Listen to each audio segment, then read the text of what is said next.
Howdy ladies and gents, my name is Thom Gibson, and in this video I'm going to talk about what I would do if I were looking for a teaching job during COVID-19. I created a video several years ago on how I actually looked for my first teaching job. It was not during a pandemic, but the situation was nobody was calling me. I applied to all the districts around me, and each district you just had to apply online and kind of hope for the best and hope people would call you. And so I decided to take matters into my own hands, and I went to a bunch of the schools in the area, and I had my resume in hand, and then I went there and I just said, hey, I just wanted to drop off an updated copy of my resume, and then just shake hands with the principal if he or she is available, just to put a face to the name. I'm not looking for an interview or anything like that. And some schools, they let me do that, and some of them they did not. But it just gave me a chance to show a little bit of initiative and get myself out there a little bit, and not just wait for HR to call me. Obviously, you can't do that right now given the situation with COVID-19, but here is how I would go about doing something similar. For each school that I knew had an opening that I wanted to apply to, I would first make sure that I've applied through the district website and did all the stuff that I need to do on the back end, so that if they want to hire me, my name is already in the system and they can pull it up and look at it. Then at the specific schools that I would like to work at, I would make a short video, less than 1 minute long, that I would email to the principal, the assistant principal, and the secretaries of the principal and the assistant principal. Most of that information you can find in the directory of each of the schools. Before making the video, I would do a little bit of research about that school and see what is that school's mission statement, and then you might find some other interesting things on there that you didn't know about. Just do a little research on each of the schools. So let's take my school for example. If I went to my school's website and looked at the mission statement, I would see we cultivate identity formation, foster empathy, and embrace diversity to bring more peace to the world. Okay, so I would keep that in mind. I look at the principal's name and I would make a video like this. Hey, Mr. Herman, my name is Thom Gibson. I am a teacher in the area, and I saw that your school's mission is to cultivate identity formation and foster empathy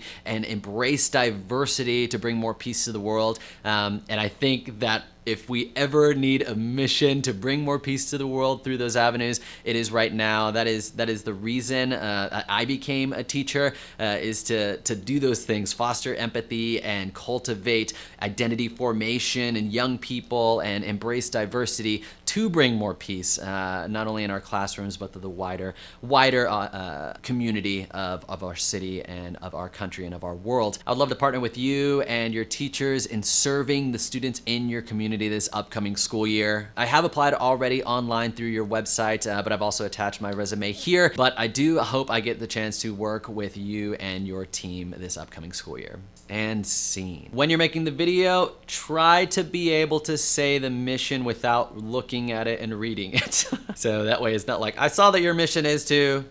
Cool. So if it might take a few tries, that's okay. In addition to showing that you have initiative with this video introduction that you are sending, this also gives you the opportunity to show off that you know how to make a video and keep it concise and send it to your target audience in a way that they can digest it and understand it and take it in. That is a very important skill right now in the world of distance learning. You're likely going to be creating videos for your students, and so it shows initiative and it shows off some of those video skills. You don't have to have this big fancy setup of this microphone right here and this nice camera that I have. You can do this on your phone. I've created another video on free things that you can do to make better videos. You don't have to go out and get fancy equipment or nice editing software. And you can also just YouTube how to make a good video on your phone. Additionally, you notice that I took the position of how I wanted to add value to the school, how I wanted to line up with what they were doing, instead of just saying, hire me, I need a job and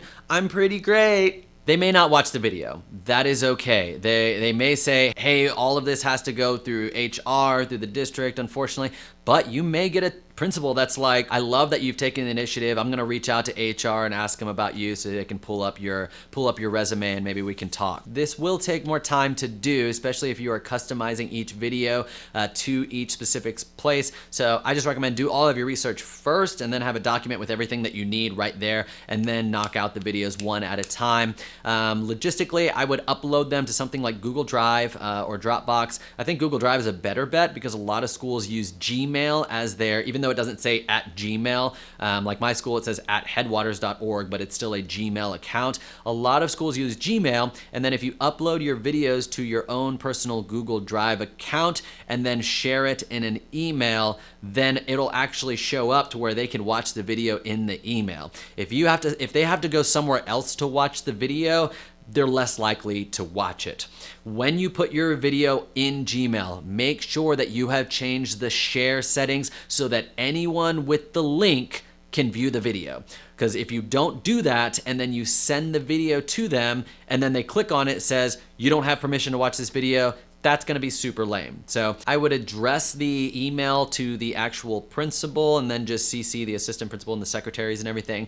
And then in the email, it'd say like, hey, Mr. Herman, my name is Thom Gibson. I'm a teacher in the area. Love what you guys are doing at your school. I've made a short video introduction. I know you're super busy, and so I understand if you don't have the time to watch, but would love the opportunity to work alongside you and your team this upcoming school year. Keep it simple. You don't have to say everything that you said in the video, but give them a little bit of context for the video. And then of course, attach your resume there as well. Can't promise that you will get a job doing this, but this is what I would do. This is how I would try to take a little bit more initiative in the job hunting process during COVID-19. And if you do get that job and you want to continue to learn how to do distance learning a little bit better, then go ahead and subscribe. I'll be putting more content out on this channel related to distance learning and the different things that I'm doing in my middle school STEM classes for distance learning. Thank you so much for watching this video. Good luck. I hope you get the job, and hopefully I'll see you in the next video.